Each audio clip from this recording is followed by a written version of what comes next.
Last week was Environmental Week at Rhodes University, and the events held during the week were aimed at educating and inspiring awareness and responsibility.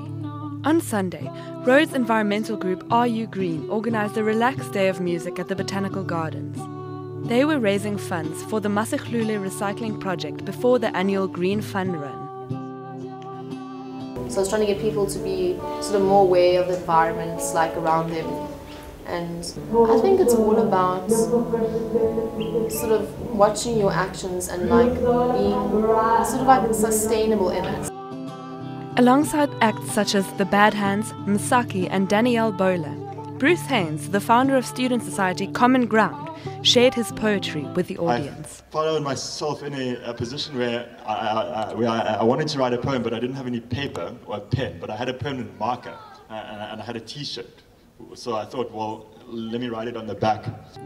Common Ground, a gardening society, is addressing environmental issues in their own backyard with communal vegetable patches and gardening workshops that teach students the value of being responsible for their own food supply. There's a political element to that as well, because if one's in control of one's own food supply, one's got negotiating terms. If one's dependent, then one's a slave to an economic system. Alongside societies like Bruce's, the Rhodes Environmental Committee want to teach and inspire students and other Grahamstonians to take the lead in protecting their environment. The annual Green Fun Run is one of the events that aims to do this while raising money for the Rhodes Green Fund. This year it was awesome, it was brilliant. It was bigger than it's ever been, and from what I've heard it was about twice as big as it was last year.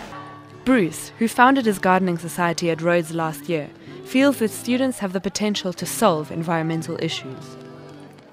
I'm optimistic about pockets of society innovating and coming up with new ways of doing things. As has always happened in times of crises, we are a very adaptive species, and we are a very creative species.